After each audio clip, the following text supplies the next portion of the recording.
Saat tiba di dekat Lintang, kulit pria botak terlihat sudah berubah, berwarna kebiruan akibat efek racun yang menggerogoti tubuhnya. Pria botak bangkit dengan susah payah. Dia segera duduk bersila dan memuntahkan banyak darah hitam dari mulutnya. Melihat ada anak lelaki di depannya, dia melambaikan tangan meminta Lintang untuk mendekat.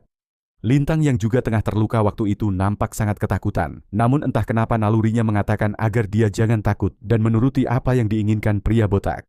Dengan menarik tubuhnya, Lintang merangkak mendekati pria botak, sedikit ragu-ragu, tapi dia mencoba tegar karena dorongan kuat dari hatinya. "Anak muda, apa kau bersedia menjadi muridku?" Pria botak berkata pelan. Dia kembali memuntahkan darah hitam. "Cepat jawab."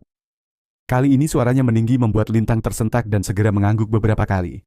"Hahaha, bagus. Cepat bersujud 3 kali dan panggil aku guru." Perintah pria botak tegas. Lintang yang tidak mengerti, dia mencoba bangkit sekuat tenaga. Dengan perlahan seraya menahan rasa sakit, Lintang bersujud 3 kali. "Gugu guru," ucapnya terbata. "Hahaha, baiklah. Aku turunkan seluruh ilmuku padamu. Tugasmu adalah membuang batu ini ke dalam jurang terdalam dimanapun kau temui. Jangan sampai jatuh ke tangan orang lain. Ingat pesanku," ucap pria botak sebelum kembali memuntahkan darah hitam.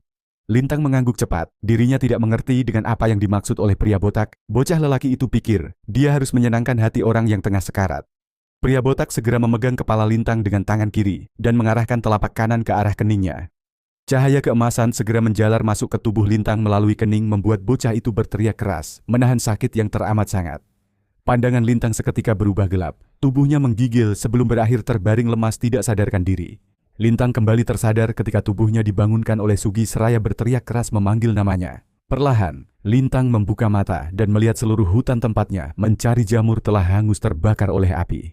Lintang menoleh ke arah desa dengan perasaan khawatir. Tubuhnya bergetar hebat ketika mendapati seluruh desa juga sudah rata dengan tanah.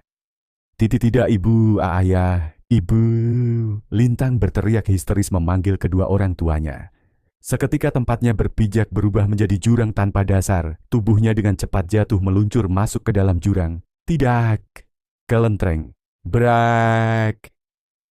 Lintang jatuh dari atas dipan kayu tempatnya tidur membuat dia seketika tersadar bahwa itu hanyalah sebuah mimpi.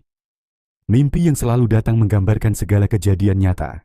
Tepat setelah 10 tahun berlalu sebelum dirinya dibawa oleh sesepuh perguruan Awan Selatan yang kini merupakan gurunya. Lintang merupakan murid paling lemah di perguruan itu. Tubuhnya yang tidak memiliki inti energi membuat dia tidak bisa menguasai satu jurus pun dengan benar. Kanuragan Lintang tertahan di pendekar taruna awal, sementara semua teman seangkatannya sudah mencapai kanuragan tingkat pendekar bumi tahap menengah.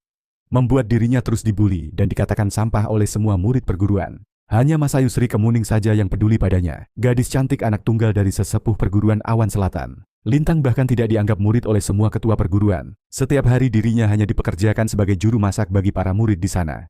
Lintang tinggal menempati sebuah bangunan tua yang dipergunakan sebagai gudang penyimpanan kayu oleh perguruan.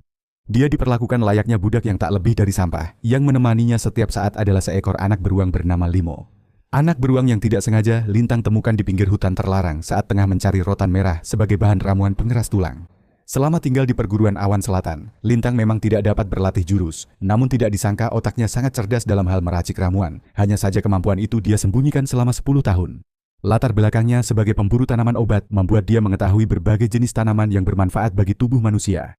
Tanpa sepengetahuan orang lain, ternyata Lintang telah meningkatkan kualitas tubuh dan tulangnya jauh di atas semua murid yang lain. Itu sebabnya Lintang selalu dapat bertahan ketika dia ditindas dan dipukuli oleh para murid dalam perguruan. Para murid di perguruan Awan Selatan dibagi menjadi 3 tingkatan, yakni murid luar, murid dalam, dan murid inti. Murid luar adalah mereka yang hanya mampu mencapai tingkat kanuragan dasar. Tidak peduli berapapun usianya, jika tingkat pencapaiannya tidak berkembang, maka siapapun akan berakhir menyandang status murid luar. Sementara murid dalam adalah para murid yang mampu mencapai kanuragan tingkat pendekar bergelar. Mereka adalah para murid berbakat calon prajurit yang disiapkan oleh dewan tertinggi untuk menghadapi perang besar. Selanjutnya murid inti adalah mereka yang paling berbakat di antara semua bakat. Dewan menyebutnya sebagai para jenius bela diri. Hanya terdapat 6 murid inti di perguruan Awan Selatan. Salah satunya merupakan putri tunggal sesepuh perguruan, Masayu Sri Kemuning. Keenam murid inti ini mempunyai status yang paling tinggi di perguruan. Mereka selalu mendapat perhatian khusus dari para tetua, bahkan mendapatkan fasilitas kediaman dan tempat pelatihan paling mewah di sana.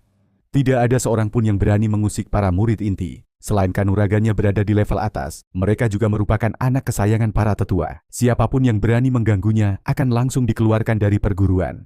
Lintang masih mengelus kepalanya yang terasa sakit akibat terbentur lantai saat jatuh dari tempat tidur. Dia menoleh ke sudut ruangan melihat Limo yang tengah melompat girang menyaksikan dirinya terjatuh. Sahabat macam apa kau? Selalu saja bahagia di atas penderitaan temannya, ucap Lintang kesal. Kui. Limo malah melompat menindih Lintang yang masih terbaring, mendengus dan menjilati wajahnya. Hei Limo, sudah, geli Limo. Awas kau Limo, sudah. Lintang meronta mencoba melepaskan diri. Namun temannya itu tetap saja menjilatinya tanpa peduli. Setelah merasa puas dengan tingkah nakalnya, Limo pun turun, melenggang pergi meninggalkan Lintang yang terus menggerutu kesal. Bocah sialan, umurnya baru 4 tahun namun tubuh sudah sebesar anak gajah. Beruang macam apa dia? Lintang bangkit dari lantai seraya membersihkan pakaiannya yang kotor dipenuhi debu tanah. Dia segera memikul kayu bakar menuju dapur perguruan. Ayo Limo, hari sudah siang, kita harus memasak untuk para murid. Ajak Lintang pada sahabatnya yang kini terlihat sedang mengendus barisan semut di dinding gudang. Kui. Limo berlari mengikuti Lintang. Keduanya berjalan memasuki dapur yang tidak jauh dari kediaman Lintang. Di sana Lintang mulai menyiapkan apa yang hendak dimasak. Terlihat dirinya sudah terbiasa dengan semua itu. Sementara beruang hitam hanya bermain dengan buah kelapa yang digelindingkannya ke sana kemari. Jika sudah bosan, beruang itu akan tidur di dekat tungku menunggu Lintang selesai memasak untuk kemudian mereka pergi ke dalam hutan berburu rusa makanan kesukaan Lintang.